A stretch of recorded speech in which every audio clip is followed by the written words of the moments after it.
After Elon Musk revealed his takeover bid on Thursday, April 14th, to buy 100% of Twitter and take it private, Twitter's board of directors fired back by adopting what's called a poison pill.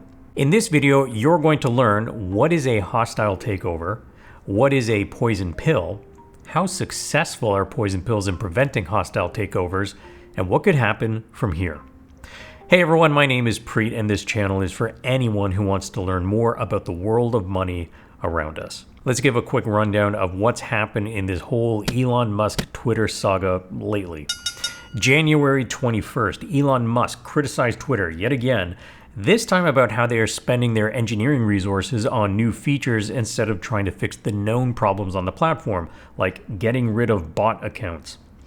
3 of the highlighted replies: "Hey Elon, buy Twitter." "Elon, when you gonna just buy Twitter and make it a good platform again?" And "Can you buy Twitter, please?" Was that all it took for Elon to decide to do just that? Or did he have plans well before this? I don't know if we'll ever know for sure, but I wouldn't put it past him. Think I was also gonna be a chill, normal dude? 10 days later, January 31st, Musk quietly starts buying shares of Twitter. March 14th, Musk crosses the 5% ownership threshold. If he has intentions to influence the direction or management of the company, SEC rules stipulate that he needs to publicly disclose that he passed 5% ownership within 10 calendar days after reaching this amount, which would be March 24th. March 24th. This is the deadline to disclose his 5% stake if he had activist intentions. By this time, his stake had increased to 7.5%. Crickets from Musk. At this point, no one knew what he was up to. The morning of Monday, April 4th, Elon Musk announces that he's taken a 9.2% stake in Twitter, making him the largest shareholder. His filing indicated that he had no intention of influencing the company and is buying these shares with passive intentions. The stock price explodes upwards by almost 30% on the news. Tuesday, April 5th, Musk makes a new announcement. He's made a deal with Twitter's board of directors to join the board, and as a condition, he will limit his ownership to no more than a 14.9% stake. He makes a new filing that says, yes, he has activist intentions after all. He's set to join the board the following Saturday, April 9th. Saturday, April 9th. Elon informs the board he will no longer be joining the board, announced by Twitter CEO in a tweet the following day. This means the deal to limit his stake to no more than 14.9% is no longer valid. Thursday, April 14th, Musk launches a takeover bid to buy 100% of Twitter and take it private. Think I was also gonna be a chill, normal dude? Friday, April 15th, Twitter's board of directors announce a poison pill. Let's start with explaining the difference between a friendly takeover and a hostile takeover. When a company wants to buy another company, this is called a takeover. The company wanting to buy the other company is called the acquirer or the bidder. The company being bought is the target company. A friendly takeover is when both companies agree that their interests are both being served by the acquiring company buying the target company. The acquiring company makes an offer to the board of the target company. They may go back and forth to hammer out a deal, and then the board recommends the deal to the shareholders who then vote on the deal. Now, if the board of directors of the target company reject the offer, the bidder could walk away. But if they still want the company, they can then try a hostile takeover. The Corporate Finance Institute defines a hostile takeover as one where the target company's board of directors do not approve of the transaction. The bidder essentially goes directly to the shareholders by making an offer to them. If the deal is good enough, the deal could go through even though the board is against it. Now, the board can opt to take a variety of defensive measures, and one of these defensive measures falls into a category of strategies known as poison pills. So, what exactly is a poison pill?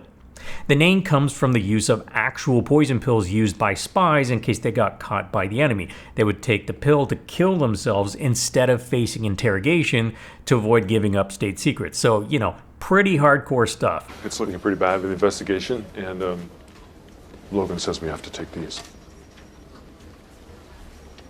Cyanide pills, the whole team. It's a mint, you doofus. The use of a so-called poison pill strategy against hostile takeovers was invented in 1982 by a mergers and acquisition attorney in New York named Martin Lipton. It's designed to make it less attractive or more expensive for the acquirer to successfully complete the takeover of a target company. This strategy could indeed lead to a better deal for shareholders overall. Poison pills are more formally known as shareholder rights plans. And while there are a few versions, let's describe the one Twitter is using, which looks to be the most common form. If we look at Twitter's press release, let's parse it. The board unanimously adopted the plan, so it's a unified front from the board. It's a limited duration. The rights plan will expire in 1 year on April 14th, 2023.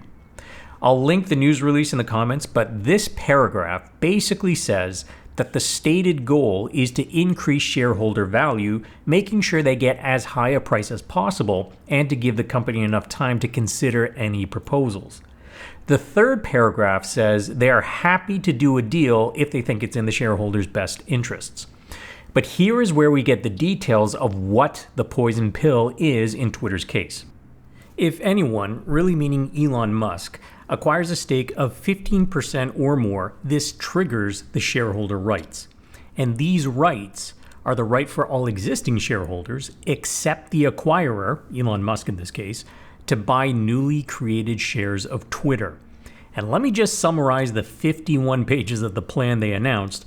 For each common share you own, again, except the acquirer, you'll get a right to buy 1/1000th of a new preferred share for an exercise price of $210 per 1/1000th of a share.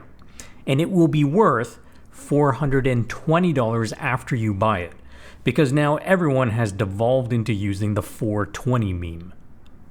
Each 1/1000th of a preferred share will have the same voting power as one common share. In other words, everyone except Elon Musk would be able to double the number of shares they own, and it would be very favorable for them to do this. So what does this do? It dilutes Elon Musk's stake down severely, reducing his control. Here's how it might work using example numbers to make the math easier to follow. Let's say Twitter stock is trading at $50 per share and Musk has just increased his stake to 15%. Again, this is hypothetical at this point. This would then trigger the shareholder rights plan. Again, to make the math easy, let's for now just pretend that there are 100 million shares even of Twitter right now. This means Elon owns 15 million shares, a 15% stake, and everyone else owns 85 million shares.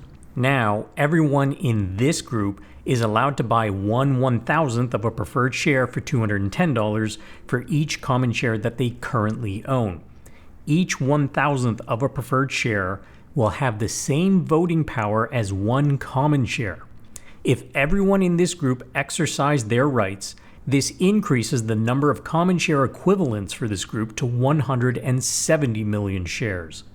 Elon still owns 15 million shares, so the total number of voting shares is now 185 million.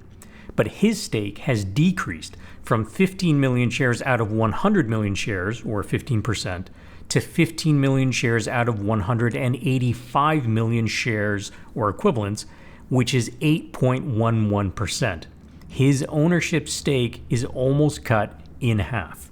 Existing shareholders would have to come up with more money in order to buy the discounted shares, and the share price drops overall as there are way more shares than before, but everyone else can retain their proportional ownership. Now, how successful has this strategy been in the past? Well, it depends on what your desired outcome is. Poison pills have historically been used to give the board time to process an offer or as leverage to get a better offer. Enacting a poison pill provision through a shareholder rights plan does not mean a takeover attempt has been killed.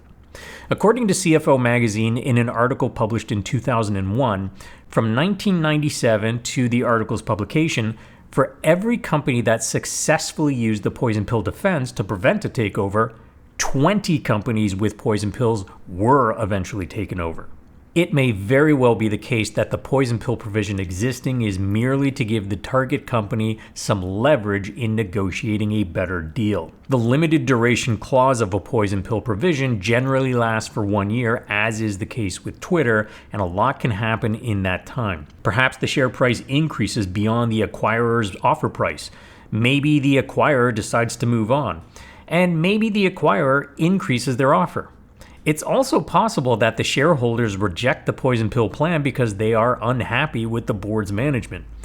Musk may have already built the possibility of Twitter using a poison pill into his thinking. He included in his filing a letter to the chair of the board indicating that his offer is his best and final offer. But the wording is sufficiently ambiguous, saying, if it is not accepted, I would need to reconsider my position as a shareholder. Reconsider does not mean walk away. He could think about it more and make a new offer.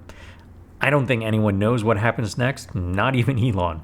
And while the board might institute a poison pill provision as a defensive strategy, ultimately, the shareholders control the company. They may agree with Musk that the board needs to be replaced because they have not been effective in increasing shareholder value. After all, Twitter's closing price on the day of its IPO was $44.90 back in 2013. Almost 10 years later, the price is basically at the same level. You could make a very strong argument that management has had more than enough time to try and increase shareholder value, and they haven't. One thing is for sure, it's going to be interesting to see what happens next. If you believe in a world where finance YouTubers don't use thumbnails that make it look like they're having a stroke in every video, hit that like button and subscribe to my channel if you want more content like this, and I will see you in the next video.